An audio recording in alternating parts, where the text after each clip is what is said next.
The Queen and Princess Margaret were made to befriend local children at Windsor to cope with the impact of the war. A royal expert claimed. The Queen and Princess Margaret were evacuated to the countryside at Windsor Castle to escape London bombings. The two young royals were encouraged by their parents, George VI and Queen Elizabeth, to boost the morale of the children separated from their parents during these very dark times. They visited the Royal Lodge in Windsor Great Park to interact with local children from different communities to cope with the effects of World War II.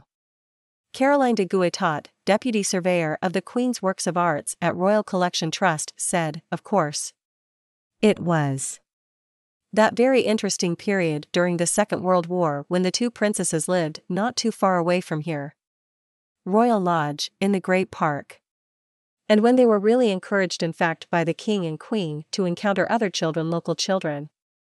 And also children of the castle community to keep them company during those very dark times.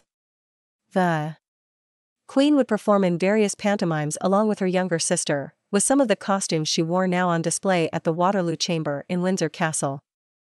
The costumes that survive today were worn during a production of an Aladdin pantomime set up in 1943 and of Old Mother Red Riding Boots in 1944.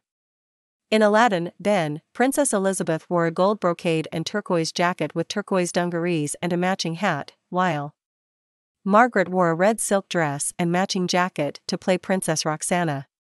In Old Mother Red Riding Boots, the future sovereign wore a long-sleeved pink satin and lace dress to play Lady Christina Sherwood and later donned a chintz shirt, trousers and sun hat for a seaside scene in which Princess Margaret wore a blue taffeta dress with cream lace bloomers to play the Honourable Lucinda Fairfax.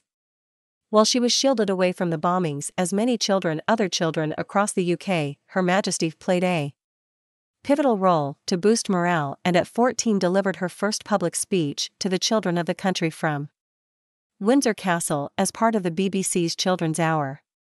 She addressed it directly to the children who have suffered during the war by separating from their families. She said, "In wishing you all good evening, I feel that I am speaking to friends and companions who have shared with my sister and myself many a happy children's hour. Thousands of you in this country have had to leave your homes and be separated from your fathers and mothers. My sister Margaret Rose and I feel so much for you as we know from experience what it means to be away from those we love most of all.